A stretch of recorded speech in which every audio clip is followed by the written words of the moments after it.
So good evening, dear compatriots.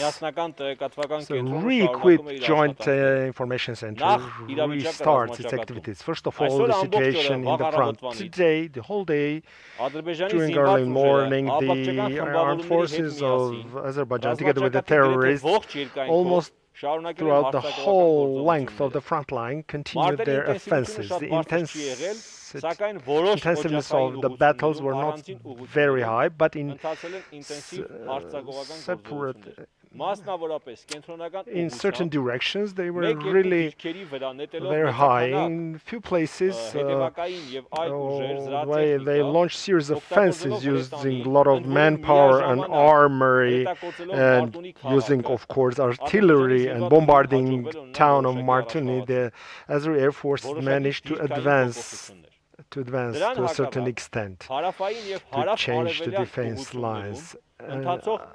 Opposite to that, in southeastern parts of the front, our armed forces managed to recapture certain defense lines and to advance to a certain extent. So, generally speaking, at this moment, the fights are continuing, and the intensiveness is not very high, but a lot of different weaponry is being used.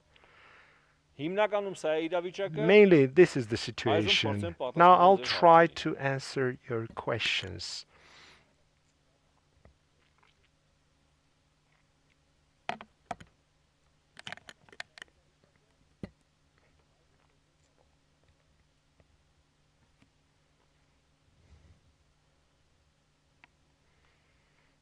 Panorama.am.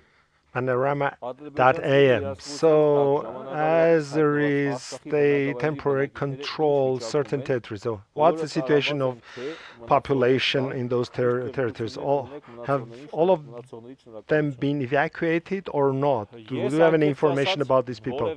Well, frankly speaking, I don't have any information about civilians in certain settlements that have not been evacuated, because usually those settlements that are under control of the armed forces of Azerbaijan, so people in those places, they had been evacuated timely. Our media. So there is information in Telegram that Azerbaijan and Turkey are getting ready for a special military operation called Crashing Strike, and they are targeting not only our territory of Nagorno-Karabakh, but our Republic of Armenia as well. Are we ready to kind of withstand that? I don't know what kind of crashing strike are you talking about, but these kind of strikes are being carried out on daily basis by the armed forces of Turkey and Azerbaijan, and you can follow them.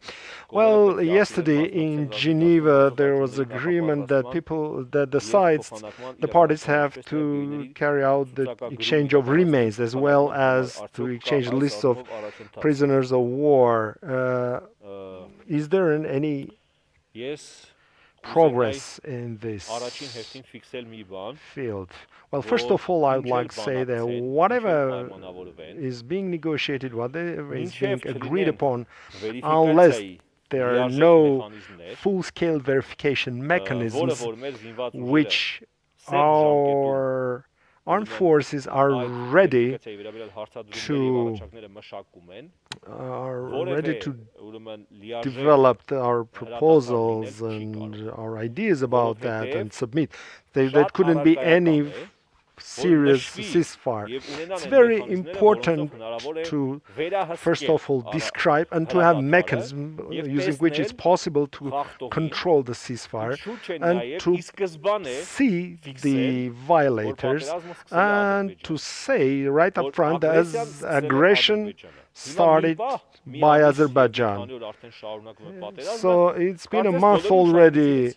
The war is going on, and everybody kind of forgot how this war started. And it's very important to state this, to reiterate this. Could you please give details about the use of bombs with phosphorus applied by Azerbaijan? And are you going to send evidences to relevant international structures? As the Defense Army has reported, they are now examining the cases of this use of bombs with phosphorus. And when these materials will be ready, we'll submit them. But again, I would like to avail to this opportunity and say that this morning, towards Stepanakert, during the day, during the town of Martuni, Azerbaijan has used artillery and air forces for bombarding the civilian population. I would like to draw everyone's attention at this fact because the whole world watching us, and to say that Azerbaijan, in a very selective way, using absolutely precise weaponry, strikes at the civilian population. Yesterday, I had the chance to separately mention the fact that very often old kind of weaponry that our Artsakh Defense Army they have some errors while using, and sometimes while striking legitimate objects in different settlements of Azerbaijan, it can, because of this error, and they can strike these non-military objects. And Azerbaijan could do certain operations to secure their own population. That means Artsakh doesn't have any special aim to bring any harm to civilian population of Azerbaijan. But we can't say the same about Azerbaijan, who has super precise weaponry, and their error is 1-2 meters, and very often we can see them when they strike at military objects. And very often they demonstrate this with pride, and we see in their media, the way they boast, but they forget. But using this kind of super precise weaponry, they target civilian objects, maternity hospital in Stepanakert, church in Shushi, hospital in Martakert. I don't think that by super precise weaponry, they just by accident target church, target maternity hospital. I don't think so.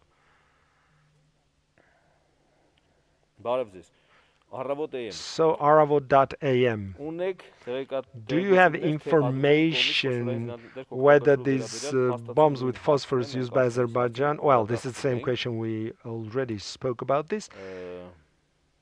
Another question. Today, Azerbaijan officially said that the terrorist that is in prison in Armenia is not a real terrorist. It's an actor. It's a setup. It's a staged thing. Well, I would like to say Mr. Hikmet Agiev is still going to face very nice surprises. And as far as the use of terrorists, their presence and use of terrorists, and using them as consumables, so and then the tactics, how they are using the terrorists, where do they use them, what kind of things are they are going to reach, what kind of things. And Mr. Agiev is going to face very nice surprises. And as far as this POW concerns, there is a criminal investigation, and we have enough evidences for this case.